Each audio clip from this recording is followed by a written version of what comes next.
quero convidar o pastor Gesiel para estar conosco. Deus abençoe a todos os pais. Graças e paz, queridos. Amém. Que honra estar aqui nessa casa. É muito bom. Feliz Dia dos Pais. Que Deus possa abençoá-lo grandemente. Obrigado pela paternidade apostólica que tem nos fornecido dessa cidade. Tem sido bênção ao nosso coração. Esse casal que eu tanto amo. Que o Senhor possa abençoá-lo. Feliz Dia dos Pais a todos os pastores, amigos, a todos os presentes aqui hoje. Que Deus possa abençoar cada um de vocês. Que Deus possa enchê-los de bênçãos. Que Deus possa responder as orações que vocês fazem no secreto e que não contam a ninguém. Amém? Eu quero trazer uma palavra hoje. Eu vou ousar trazer uma palavra que não é necessariamente uma mensagem, mas um alerta sobre aquilo que temos vivido e que por muitas vezes passa despercebido aos olhos daqueles que estão à nossa volta. Vivemos um tempo de desconstrução da figura paterna. Vivemos um período em que a figura do pai tem sido desconstruída na mente dos nossos filhos, de maneira que no dia a dia da escola, nossos filhos, eles são bombardeados com a ideia de que a figura patriarcal se tornou um problema para o seu avanço. Em nome de alguns pais que sequer mereciam serem chamados por tal nome, pois abandonam suas famílias, abandonam seus filhos, em nome desses, a gente vê todos os demais pais serem taxados, serem colocados numa mesma balança, serem colocados em um mesmo pé. E quando nós olhamos alguns dados reais de institutos sérios, inclusive do governo do nosso país, a gente descobre que os pais bons ainda são maioria. Eu estou falando de uma ampla maioria. E que se torna injusto negarmos a estes a sua verdadeira homenagem em um dia como esse. Pois são pais que acordam cedo, vão trabalhar, que por vezes se esforçam para dar o melhor celular para o filho que só quer jogar, enquanto ele usa, na maioria das vezes, um celular atrasado, antigo, que dá melhor roupa para os filhos, enquanto ele acha um absurdo comprar, mesmo que seja uma meia daquela que é vendida na rua de 3 pá por R$10. É assim? Ele não tem problema de dar quase meio salário num restaurante para um almoço em família, mas fala com ele para comprar uma cueca. E tu vai ver a confusão que é. Porque o nosso coração é dado ao instinto, o espírito provedor, que existe dentro de nós, colocado por Deus. Então não transformaremos a exceção em regra, porque a regra está aqui. Homens que amam suas famílias e vieram hoje para abençoar sua casa, seus filhos, e buscar algo de Deus para o seu coração. Eu quero ler com vocês em terceira epístola de João, capítulo 1, versículo 2. Apenas como texto base, não vou fazer um exegese desse versículo. Como eu falei, apóstolo, com sua permissão, quero hoje mais palestrar do que pregar. Você já me conhece, então outro dia você me traz, eu prego. Assim eu ganho um segundo convite, já oferecido. Na frente de todo mundo. Amém. Mas vamos com calma, falar de dados, de estatísticas hoje. Talvez a gente fale mais de estatística do que de Bíblia. Mas eu entendo ser necessário, nessa manhã, nessa data especial. Então vamos tratar essa data com a excepcionalidade que ela exige. Terceira epístola de João, capítulo 1, versículo 2, diz assim: amado, João escrevendo a Gaio, desejo que te vá bem em todas as coisas, e que tenha saúde, assim como vai bem a tua alma. Eu queria te convidar a ler esse versículo para um homem que está aí do teu lado. Eu falo, você repete para você não precisar olhar para o papel ou para o telão. Você aceita esse desafio? Vamos lá, olha para ele aí, repete, eu falo aqui, você repete aí. Diga: amado, desejo que te vá bem em todas as coisas e que tenha saúde, assim como vai bem a tua alma. Esse é o desejo de Deus para você, pai. Esse é o desejo de Deus para você, homem. A gente está sempre pronto a morrer por nossa família. Hoje o meu desafio para você nessa manhã é despertar em você um senso de autocuidado, que te torne disposto a viver pela tua família. Conseguiu entender? Eu sei que você está disposto a morrer por ela, mas eu quero te convidar a viver por ela. Se matar pela sua família pode trazer uma bênção momentânea naquele esforço que você fez, mas a longo prazo traz prejuízo. Se você se cuida e vive pela tua família, você traz bênçãos momentâneas e a longo prazo. Chuva serode temporã.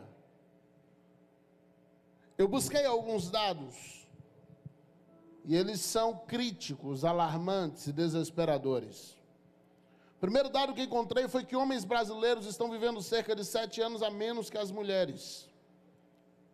Descuidos na saúde, falta de autocuidado, falta de descanso mínimo, tanto para o corpo quanto para a mente. O cidadão não desliga, vira uma máquina pensante, não se cuida, não busca ajuda física ou emocional. E aí a gente tem um dado que a gente pode fazer uma pesquisa automática aqui e comparar o número de viúvas com o número de viúvos. E essa pesquisa de boca de urna que a gente pode fazer em qualquer ambiente vai revelar que as viúvas estão mais presentes do que os viúvos, porque elas vivem mais do que nós. Isso porque elas não têm dificuldade de ir no médico, a gente tem. Elas não têm dificuldade de tomar o remédio, a gente tem. Elas cumprem as dietas que o médico passa, a gente não. A gente sai de lá e diz: eu sou macho, enfrento qualquer coisa. E depois tu morre. Para provar o quanto você é bom, tu morre. E aí a gente diz assim: olha, foi a vontade de Deus. Será? Quando o salmista diz: precioso é aos olhos do Senhor a morte dos santos. Eu lembro de um homem que ousou fazer um vídeo e postar na internet, falou assim: esse versículo está traduzido errado. É aquilo de uma polêmica doida. Mas quando você puxa o original daquele texto, precioso ali, não é uma coisa que admirável, não, é uma coisa de muito custo. É precioso no sentido do custo. Tu foi salvo, lavado, remido, o Senhor te preparou, te ensinou, te deixou prontinho para pregar o evangelho dele, aí tu vai lá e morre. É prejuízo para o reino. É algo de muito custo quando um santo morre. O céu é eterno, irmão. Deus não tem pressa de te levar para lá. Você é útil aqui. Lá você vai desfrutar. Mas lá é para sempre. É por isso que todas as promessas para os fiéis é de prolongamento de dias. Porque para alguém fiel, ele é útil para o reino aonde? Na terra. No céu já tem os anjos para fazer o serviço. Então é custoso ao reino quando um fiel morre, especialmente por descuidos, por irresponsabilidades. Eu peguei um dado aqui do IPEA, que é o Instituto de Pesquisas Econômicas Aplicada, baseado aqui no CAD único do governo federal. A distribuição aproximada por gênero da população em situação de rua é entre 75% e 85% de homens. E aí vem um dado interessante que veio junto, que a justificativa principal para esses homens em situação de rua é a falta de um lugar para morar após divórcios e separações. Enchendo, inflando o número de moradores de rua, que chega a quase 85% de homens, variando entre 15% e 25% de mulheres. Olha que dado alarmante. Os dados oficiais da Secretaria Nacional de Políticas Penais do Brasil afirmam que 94% da população carcerária brasileira, homens. Dados do DataSUS, somado ao SINC, ao Sistema de Informação sobre Mortalidade, estima-se que 80 mil pessoas suicidaram apenas nessa década, entre 2020 e 2026. 80 mil pessoas. O Brasil registra em média entre 14,5 a 16 mil óbitos por suicídio por ano. Aí vem outro dado agregado a esse, 78% homens. Quase 80% dos suicídios, homens. São quase 14 mil homens suicidando anualmente. Somente no Brasil. Somente em nosso país.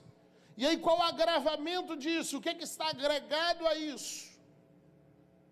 O homem impõe a si mesmo a ideia de que se ele procurar alguém para desabafar, ou se ele procurar tratamento psicológico, terapêutico, ele está, de alguma maneira, afetando sua masculinidade. Por quê? Porque aprendeu que homem não chora, que homem não lamenta, que homem não deve desabafar, que homem não tem problema.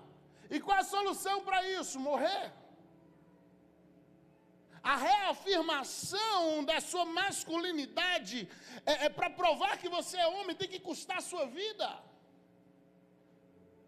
Iniciei falando, você é capaz de morrer pela tua família, mas o meu desafio para você hoje é que você viva por ela. Você é útil vivo. Você é útil bem. E o que nós queremos trazer aqui hoje, nessa manhã, são dados que de fato são chocantes, mas que traga para você a ideia de que você precisa estar bem. Os dados de morte por doenças cardiovasculares, doença respiratória, mostram que estão avançando e já é 50% maior na população masculina. Mas a gente vai no açougue e a gente pede o quê? A carne mais gordurosa. Afinal de contas, a gordura que é boa. A maioria dos homens que não têm uma vida cristã, viciados no cigarro, no álcool. Aí o crente aceita Jesus e ele troca tudo isso por refrigerante. E enfia a cara. No mínimo 2 litros por dia. E diz, não, agora eu sou crente, está tudo certo. Pastor, refrigerante é pecado? Não, irmãos, a Coca-Cola é uma benção. Mas toma um bocado para tu ver. A diferença entre remédio e veneno é só a dose. Todo remédio vira um veneno se você tomar demais. Tudo em excesso é prejudicial. E a gente vai se matando e ignorando, e quando alguém tenta alertar, quando alguém da família tenta falar, dizendo que você está exagerando nisso, isso vai te fazer algum tipo de mal, a gente diz, não dá nada, eu sou homem. E parece que a gente se torna imortal, só por ter nascido homem. As doenças não chegam, e a gente vai ignorando tudo. Falei no início, e a gente precisa ter um cuidado maior dessa construção da visão da paternidade em nossos filhos, porque a gente tem um sistema hoje que está tentando desconstruir essa figura masculina, onde todo homem é apresentado aos nossos filhos como um risco em potencial, e isso inclui seus pais, como se todos os homens fossem abusadores. E quando a gente olha mesmo para o sistema carcerário, onde estão pessoas lá que cometeram crimes horríveis, a gente percebe o tratamento que é dado dentro do sistema carcerário pelos presos, pelos criminosos, quando entra um abusador lá. E por que isso acontece? Porque mesmo para aqueles que estão à margem da sociedade, não é tolerável o crime de abuso. Isso mostra que no pensamento masculino em geral, da maioria, abuso é intolerável, é algo condenável e não recebe o apoio masculino. Mas a construção que está sendo feita na mente das nossas crianças é que todo homem é um abusador em potencial. É que todo homem, ele em algum momento vai tentar assediar. E essa não é a realidade que a gente vê nas ruas. Quando alguém ousa, erradamente, tocar em uma mulher no meio da rua, a gente vê o número de homens que avançam para defendê-la. E é esse número de homens que reflete de fato o pensamento masculino sobre o assunto. O pensamento masculino sobre a realidade. A gente não pode ignorar todos esses dados. Precisamos ensinar os nossos filhos que a paternidade é uma bênção. Precisamos ensinar aos nossos filhos que a paternidade protege, que a paternidade provê, que a paternidade abençoa. Eu sei, alguns não estão exercendo bem esse papel, mas eles não podem serem usados para manchar a realidade dos pais verdadeiros, que protegem, que provêem, que amam, que honram suas famílias. Por que o mundo quer tirar tanto a visão da criança do pai como alguém bom? Porque o pai dá destino, o pai dá propósito. E uma criança com propósito, ela não fica vulnerável ao que o sistema quer ensinar. Então é mais fácil tirar ela de perto do pai, ou fazê-la ver o pai como inimigo, porque assim o mundo ensina para ela o que bem quiser, e ela recebe absolutamente tudo. Porque falta esse destino que Deus entregou ao pai para dar a ela. Então estão colocando os nossos filhos contra nós. Mas a palavra de Deus ainda está nos ensinando a honrar pai e mãe. A palavra de Deus ainda ensina os nossos filhos que aqueles que cuidam de nós merecem duplicada honra. E isso não pode mudar no meio do povo de Deus. Pastor, temos pais ausentes, concordo. Existe um dado para isso também, é do IBGE. Nós temos na atualidade cerca de 37 milhões de casais no Brasil, que estão cuidando, que geraram e que ainda estão gerando e que cuidam de crianças. Não são 37 milhões de crianças, mas 37 milhões de casais. Então o número de crianças dobra isso. Às vezes um único casal tem 2, 3, que tem mais fé, passa dos 4 filhos. Eu estou com 3 lá em casa, foi fé demais. Estou quase endoidando. Quase enlouquecendo. Quando eles resolvem todos brigar ao mesmo tempo, meu Deus. Você arruma um cômodo, quando chega no outro, eles já bagunçaram de trás. Você não tem como pendurar no telhado. Você vai tirando do cômodo e colocando no outro. Fala assim, espera ali que eu vou arrumar cá. E quando você volta, eles já deram conta de bagunçar aquele. Não é assim? Menina, é uma benção, irmão. De acordo com o IBGE, desses 37 milhões de casais que estão gerando filhos, 30,5%, ou seja, cerca de 11 milhões, essas crianças não desfrutam do convívio de pai e mãe. Agora, esse número ele é traçado do IBGE em duas categorias. A primeira é mãe solo. A segunda categoria é abandono dos pais. E o número ele é colocado completo.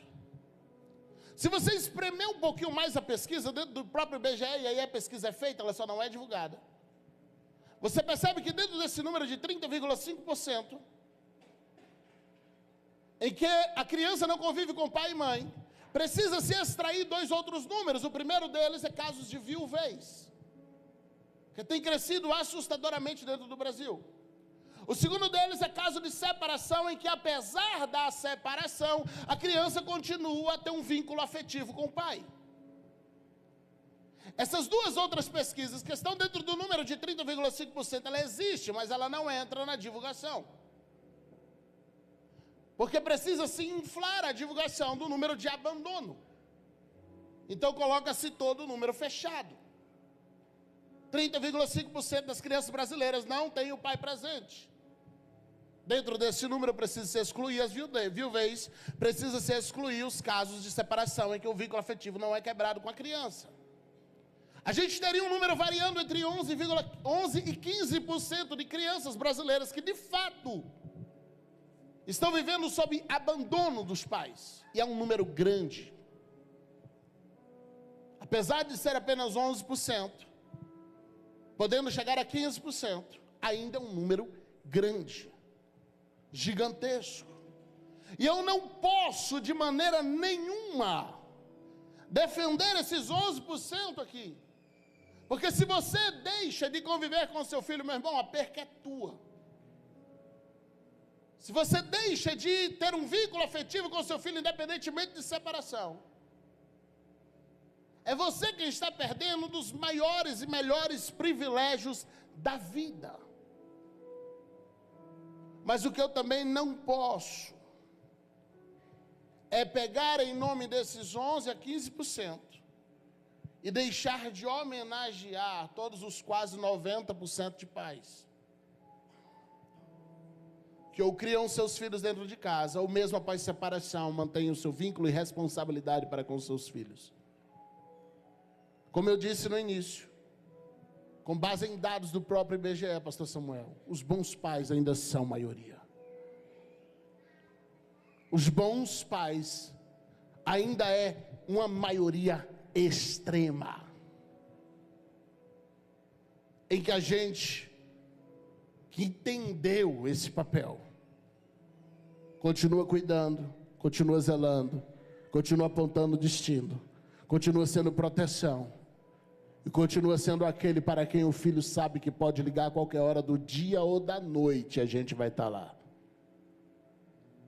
Qualquer hora do dia ou da noite, a gente vai largar qualquer coisa que estiver fazendo, porque os nossos filhos são prioridades para nós. Ainda somos maioria. Aquele outro número lá, que esses aprendam, que eles reconheçam aonde estão errados, e não faremos defesa deles, mas mostraremos pelo exemplo, que ser pai é um grande privilégio, que ser pai é uma bênção. O que mais me preocupa, é que apesar dos dados que estou apresentando a vocês aqui desde o início, existe pouco, quase nenhuma campanha de apoio à preservação da vida masculina. Quando nós entramos no mês de novembro, que diz ser um mês de divulgação e de cuidado da saúde masculina, parece que o único problema que o homem tem na vida é câncer de próstata. Não tem campanhas de incentivo, dizer, olha, a clínica ali colocou 20 exames de sangue à disposição. Olha, vamos testar o colesterol desses camaradas e descobrir a turma que está com veia entupida. Vamos fazer uma campanha aqui de psicologia, de incentivo aos homens a buscar terapia e parar de se matar todos os anos. Esse número alarmante de homens tirando a própria vida. Não existe uma campanha de dizer, olha, vamos gerar cursos para que os homens aprendam profissões também, trabalhem, para que eles parem de ir morar na rua. Não tem campanhas nesse sentido. As únicas e exclusivas campanhas são a respeito do câncer de próstata, que é importantíssima. É o segundo câncer que mais mata homens no Brasil. E que por ignorância os homens não se tratam. Por defesa do que ele acredita que vai afetar a sua masculinidade, ele não se cuida. Mas o que eu estou te mostrando aqui é que nós temos outros problemas atrelados a isso. E que precisam de uma atenção também. Mas aí eu preciso chamar a atenção de alguns dados da OMS que mostram que nem tudo é culpa dos outros. A culpa é da nossa ignorância. Porque já é provado que 6 a cada 10 homens só buscam um médico quando já está morrendo. Primeiro ele esconde a dor da família até não aguenta mais. Depois ele começa a falar da dor, mas ele também não vai no médico. Aí quando ele chega lá, não tem mais jeito. O cara só chega para saber quanto tempo ele ainda tem de vida. A gente vai ignorando a própria saúde. O próprio câncer de próstata é o maior exemplo disso.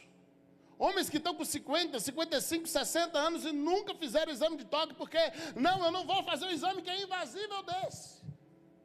Acompanha a tua esposa no exame ginecológico, filho. Você vai descobrir o que ela passa todo mês, todo ano, pelo menos. E tu está nessa ignorância toda, preferindo morrer, a fazer um exame que pode salvar a tua vida. A nossa ignorância ainda é o nosso maior inimigo. O estigma cultural que a gente põe em si mesmo, que impede os homens de procurar ajuda médica, levando a gente a adiar, a ignorar todos os cuidados preventivos. A gente é capaz de gastar tudo por todos e nada por si mesmo. Só tem uma área que a gente investe em si mesmo: carro. Aí a gente troca o carro. A gente bota a roda top no carro. Um som legal no carro. É a única área que o homem investe legal. Ele fala assim: isso aqui é meu, é carro. Para quem gosta, videogame. Mas tem um exame de R$200 ali, vou nada. Olha, tem uma consulta ali de 250, vou não. É caro. Tu está querendo morrer por tua família, meu desafio hoje é que você viva por ela.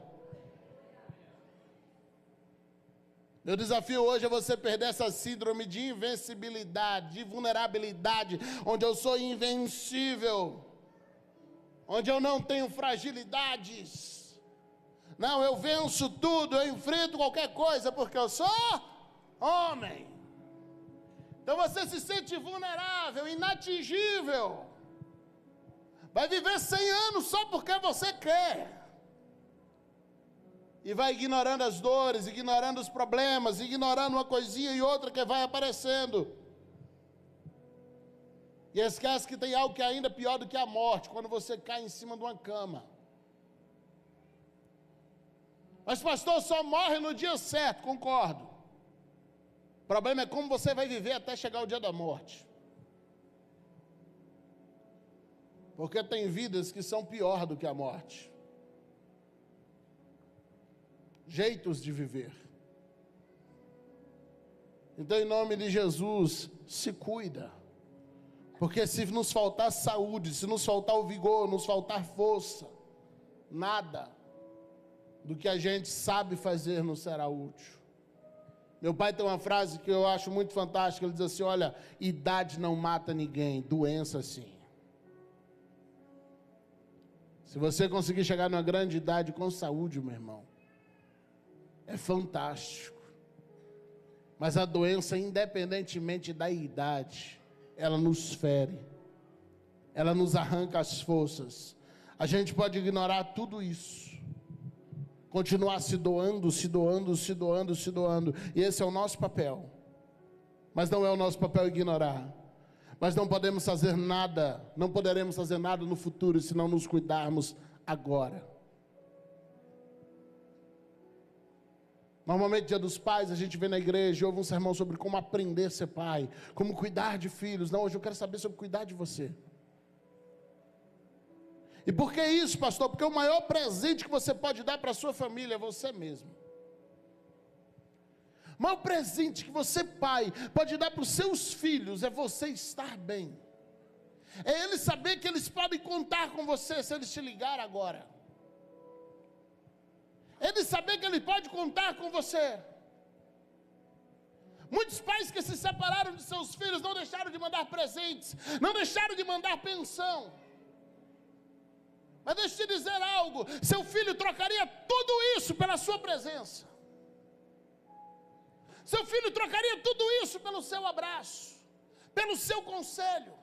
Porque o maior presente que você pode dar ao seu filho é você. Não estou falando de você parar as suas responsabilidades financeiras, não é isso. Não pare, você estará errando duplamente. Eu estou falando que mais do que seu dinheiro, você precisa estar lá. Você precisa estar à disposição. Você precisa estar bem para isso. Então, um pai presente, um pai saudável é o maior presente que seu filho vai poder receber. Então, não basta você ser capaz de morrer pelo seu filho, por favor, viva por ele. Se cuide por ele. Não gosta de ir no médico por você, vai pelo seu filho. Olha o mundo como está perdido. Você que tem crianças ainda em idade infantil. Você que tem pré-adolescente, por favor, olhe em volta. Quantos jovens nas drogas, nos cárceres. Quantos jovens que estão na prostituição, nas baladas, nas vidas ruins. Você quer mesmo não estar aqui para cuidar do seu filho? Você quer mesmo não estar aqui para proteger a sua filha? Você vai ignorar essa dor que você está sentindo, vai ignorar um diagnóstico que você já recebeu, ou que mesmo que não recebeu, você sabe que está lá, unicamente por ignorância. E correr o risco de não entrar com a sua filha no casamento dela, de não estar lá na formatura dele ou dela, correr o risco de não viver os melhores momentos, de abraçar os seus netos, unicamente porque um exame é invasivo, porque tomar um remédio parece duro demais para você, porque ir num psicólogo parece coisa de alguém que tem masculinidade frágil. Por favor, se cuida. Por favor, se cuida. Hoje eu não vim falar filhos, não é dia dos filhos, é dia dos pais. Por favor, se cuida. Por favor, procura tratamento para isso que está te incomodando. Faz um check-up nessa saúde sua. Cuida da tua saúde mental. Você não pode se tornar estatística. Pais que pilotam motos como doidos nessa cidade. Eu trabalho no trânsito, gente. As loucuras que eu vejo os motoboys fazendo aqui é absurdas. Não estou isentando o motorista de erro, não é isso. Mas é porque não dá para a gente pinar com o carro. Não dá para a gente dar grau em carro, subir em calçada, fazer as doideiras que vocês fazem. Cara, você tem filhos pequenos. Você tem família. Olha o número de jovens que estão na ortopedia ali da Frânio, com perna cheia de ferro. Aí você vai conversar com ele, a culpa é de todo mundo, menos dele. Que estava andando no trânsito a 180 por hora, com a moto. E esquece que carenagem da moto é teu peito. Se cuida. Você precisa voltar para casa. Coloca uma foto do teu filho em cima do velocímetro. Quando o ponteiro for subindo demais, você vai ver a cara do teu menino te olhando. E tu vai lembrar de voltar para casa. Ah, pastor, eu tenho que correr, porque eu tenho que bater a meta de 100 entregas. Era melhor tu fazer 50 e voltar de manhã, do que tu bater a 100 e de lá ir para o IML. Em nome de Jesus. O que a Bíblia fala sobre isso? Eu já vou finalizar. Provérbios 23, versículos 20 e 21. Eu vou só ler alguns textos, só para a gente embasar biblicamente o que trouxemos aqui. Falei que hoje não traria uma mensagem tão no estilo que eu gosto de pregar. Outro dia a gente vem, prega, grita e chora, fala a língua. Mas hoje eu quero trazer de fato esse alerta. Provérbios 23. Não esteja entre os beberrões de vinho, nem entre os comilões de carne. A Bíblia tem tudo, né? Porque o beberrão e o comilão acabarão na pobreza, e a sonolência os faz vestir-se de trapos. Efésios 5:29. Além do mais, Efésios 5:29. Ninguém jamais odiou o seu próprio corpo, antes o alimenta e dele cuida, como também Cristo faz com a igreja, pois somos membros do seu corpo. Então para de odiar a si mesmo. 1 Coríntios 6, versículos 19 e 20. Ou não sabeis que o vosso corpo é templo do Espírito Santo que habita em vós, proveniente de Deus, e que não sois de vós mesmos, porque foste comprado por bom preço? Glorificai, pois, a Deus no vosso corpo e no vosso espírito, os quais pertencem a Deus. Por que você tem que cuidar do teu corpo? Porque pertence a Deus, não é mais seu. Então para de ser descuidado. 1 Timóteo 4,16, Paulo escrevendo a Timóteo: tem cuidado de ti mesmo e da doutrina. De quem eu cuido primeiro? Das coisas da igreja ou de mim? Cuida de ti mesmo e depois da doutrina. Por quê? Porque fazendo isso salvará tanto a ti mesmo como aos que te ouvem. Está tentando salvar o mundo, pastorzão, missionário, obreiro, e está esquecendo de se salvar. Fazendo isso salvarás a ti mesmo, e então tu pode salvar outros. Pegou a visão bíblica? 3 João 1:2, que lemos no início. João escrevendo a Gaio: amado, desejo que te vá bem em todas as coisas, e que tenha saúde, assim como bem vai a tua alma. Aos filhos que estão aqui hoje, por favor, honre seu pai. Fala para ele que você o ama, que você vê os esforços deles. Tem pai que só quer ouvir isso, que alguém está vendo ele acordar cedo e sair para trabalhar. Tem pai que só quer que alguém perceba, mesmo que inconscientemente, que ele está usando a meia furada por propósito e por relaxo, mas que apesar do quanto ele acha uma meia de R$10 cara, ele não te nega aquela calça de 150 ou 300, porque só é caro quando é para ele. E talvez apesar dele estar fazendo isso há 10, 15 anos, você nunca olhou para ele e falou: pai, eu vejo o que você faz. Eu vejo o quanto para mim é barato, mas para você acha tudo caro. Eu sei, ele tem essa cara de durão aí. É porque perto de você ele está sempre alerta, tem um instinto protetor. Então quando ele sai com os amigos, ele desarma, ri, brinca. Mas quando ele está com a família, parece que é segurança de shopping. É o tempo todo olhando para os lados, cara séria. Porque ele quer mostrar para todo mundo que os dele estão protegidos. É instintivo, ele não faz por mal. Então as moças que postam um vídeo e falam assim: parece que meu namorado ama mais os amigos do que eu. Aí ela mostra um vídeo dele com os amigos e um com ela, né? Os amigos, o cara é o palhaço. Quando chega com ela, que ele sai, ele está aqui, ó. É um instinto, faz sem perceber. É o senso de protetor. Mas você, filho, é o único que tem o poder de desarmar isso. Com um abraço, com um eu te amo. Talvez ele ou ela, sua mãe, seu pai, não foi criado recebendo muitos afagos. Então hoje ele não sabe como dar isso, porque ele não recebeu. Então tem coisa que teu pai não está te dando, filho. Por quê? Porque ele não recebeu.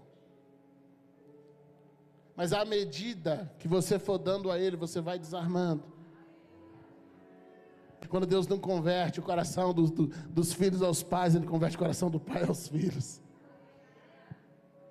Então você tem o poder de desarmar isso, mostrar para o seu pai, que talvez foi criado numa onda de trabalho,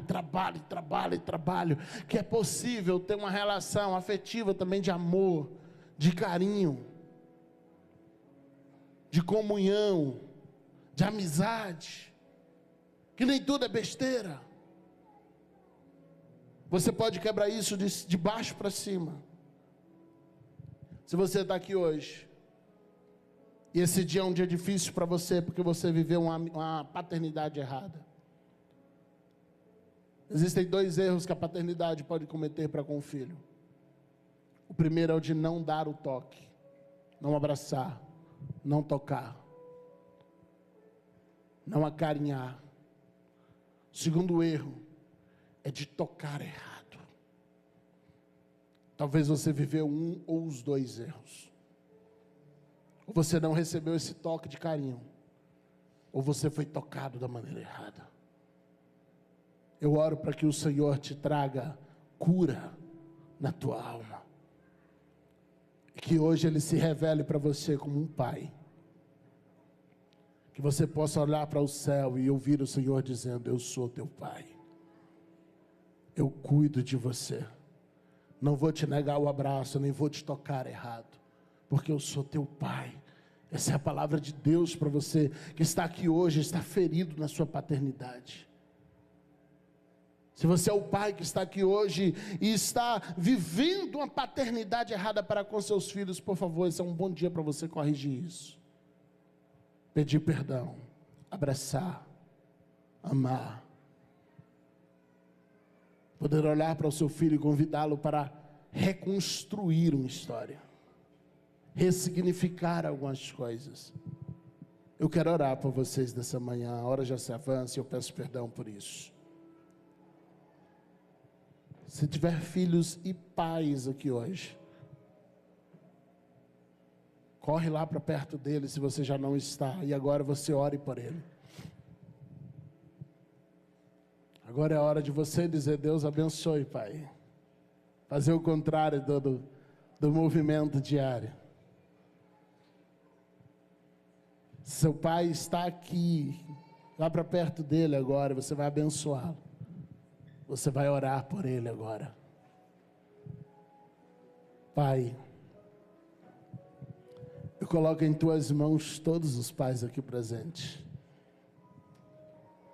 Eu oro, Deus, para que essa palavra de alerta faça com que esses homens, ao levantar amanhã, cuidem de si mesmo, para poder cuidar da doutrina.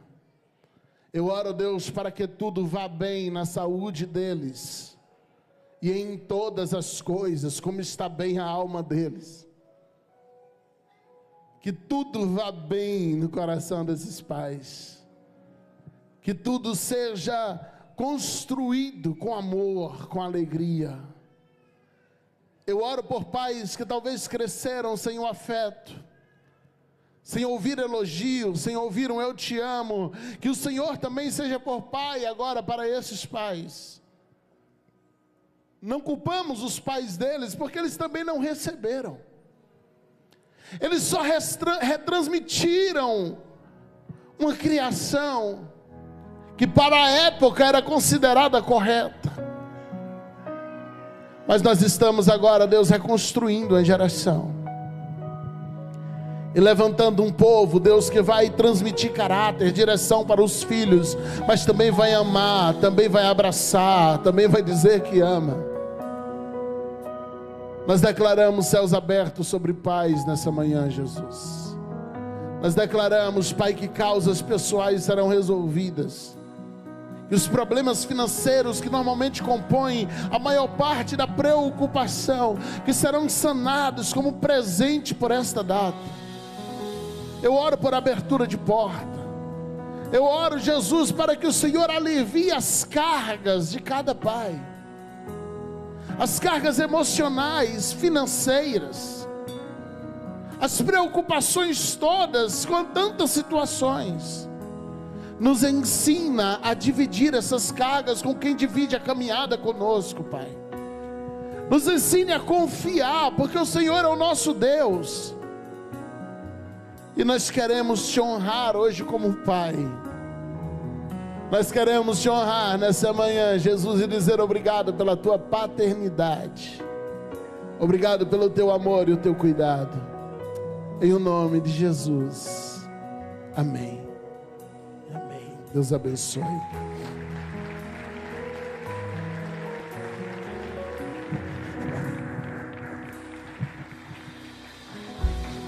Isso aqui eu chamo de Dia dos Pais, muito especial, né? Uma palavra abençoadora aí para a vida de todos nós.